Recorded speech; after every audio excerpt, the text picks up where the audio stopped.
CPM പ്രവർത്തകരെ ഉപയോഗിച്ചാണ് നവകേരള survey നടത്തിയതെന്നാണ് V D Satheesan ആരോപിക്കുന്നത്. സർക്കാർ പണം ഉപയോഗിച്ച് തെരഞ്ഞെടുപ്പ് പ്രചാരണം നടത്താനാണ് ശ്രമിച്ചതെന്നും സതീശൻ ആരോപിച്ചു.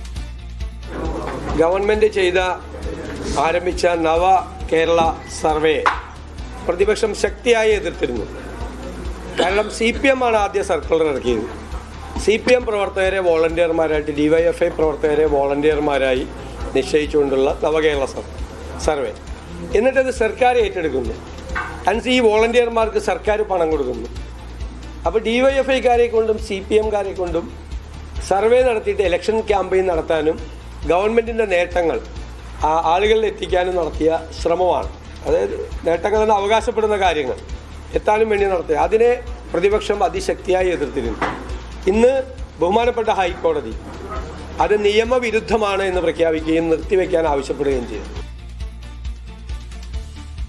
അപ്പോൾ പ്രതിപക്ഷ നേതാവിന്റെ പ്രതികരണം കൂടിയാണ് കണ്ടത്. ഇപ്പോൾ സുനിൽ ഐസക് കൂടെ ചേരുന്നു. സുനിൽ, അത് പ്രതിപക്ഷത്തെ സംബന്ധിച്ചിടത്തോളം അവരാരോപിച്ച കാര്യങ്ങൾ അതിനെ സാധൂകരിക്കുന്ന രീതിയിലുള്ള ഒരു വിധിയാണ് ഇപ്പോൾ ഹൈക്കോടതിയിൽ നിന്നുണ്ടായിരിക്കുന്നത്. ധനകാര്യ അനുമതിയില്ല, ഇത് നിയമവിരുദ്ധമാണ് എന്ന് ഹൈക്കോടതി പറയുമ്പോൾ ആ സർവേയുമായി ബന്ധപ്പെട്ട നിരവധി ആരോപണങ്ങൾ ഉണ്ടായിരുന്നു. സർക്കാരിന്റെ ഒരു PR പരിപാടിയാണ്, അതിന് വോളണ്ടിയർമാരായി നിയോഗിക്കുന്നത് CPM പ്രവർത്തകരെയാണ്, ഡേറ്റ ശേഖരണമാണ് ഇതിന്റെ ലക്ഷ്യം, തെരഞ്ഞെടുപ്പിന് മുൻപ് നടത്തുന്ന ചില PR സ്റ്റണ്ടാണ് തുടങ്ങിയ ആരോപണങ്ങളൊക്കെ ഉന്നയിച്ചിരുന്നു. ഈ വാദങ്ങളൊക്കെ കോടതിയിൽ വന്നിട്ടുമുണ്ടാകും സ്വാഭാവികമായിട്ട്. അപ്പോൾ ഇതിപ്പോൾ റദ്ദാക്കിയ നടപടി എത്രത്തോളം വലിയൊരു പൊളിറ്റിക്കൽ ഇമ്പാക്റ്റ് ഉണ്ട്? ഇതെങ്ങനെ ഭരണകക്ഷി ഇതെങ്ങനെ ബാധിക്കും? എങ്ങനെയാണ് CPMന്റെ ഒരു പ്രതികരണം ഇതിലുണ്ടാവുക? എത്രത്തോളം തിരിച്ചടിയാണ് അവർക്ക് ഈ നടപടി?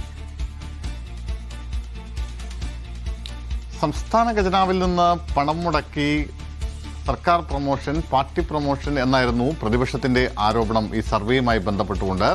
അത് ശരിവെക്കുന്നതാണ് ഹൈക്കോടതിയുടെ ഇപ്പോഴത്തെ വിധിയെന്ന് പ്രതിപക്ഷ നേതാവ് ഇതിനോടകം തന്നെ പറയുകയും ചെയ്തിട്ടുണ്ട്. സർക്കാരിനെ സംബന്ധിച്ച് ഇത് വലിയ തിരിച്ചടി എന്ന് തന്നെ നമുക്ക് പറയേണ്ടിയിരിക്കുന്നു. കാരണം ഈ സർവേയിലൂടെ പലതരത്തിലുള്ള കാര്യങ്ങൾ സർക്കാർ ലക്ഷ്യമിട്ടിരുന്നു. അതിൽ പ്രധാനമായും സർക്കാരിനെതിരെ കഴിഞ്ഞ കുറേ കാലങ്ങളായി ഉയർന്നു വന്നുകൊണ്ടിരിക്കുന്ന ചില വിവാദങ്ങൾ, പ്രത്യേകിച്ച് ശബരിമല അടക്കമുള്ള വിവാദ വിഷയങ്ങൾ, അത്തരം കാര്യങ്ങൾ ജനങ്ങളോട് നേരിട്ട് പോയി അവതരിപ്പിക്കുക, അതിനുശേഷം അവരുമായി ബന്ധപ്പെട്ട് അവരിൽ നിന്നുള്ള അഭിപ്രായങ്ങൾ സ്വരൂപിക്കുക, സർക്കാരിൻ്റെ വികസന പദ്ധതികൾ, അത്തരം വികസന പദ്ധതികൾ വിശദീകരിക്കുക, ആ വികസന പദ്ധതികളുമായി ബന്ധപ്പെട്ടുകൊണ്ട് ഉണ്ടായിട്ടുള്ള നെഗറ്റീവ്സ്, അത്തരം നെഗറ്റീവ്സുകൾ എന്തെങ്കിലും ഉണ്ടെങ്കിൽ അത് അവരിൽ നിന്ന് ശേഖരിച്ച് അതിന് അവർക്കുള്ള മറുപടികൾ ഉണ്ടാകും. അവർക്ക് നൽകേണ്ട മറുപടികൾ വളണ്ടിയർമാർ എന്ന നിലയ്ക്ക് തന്നെ നൽകുക.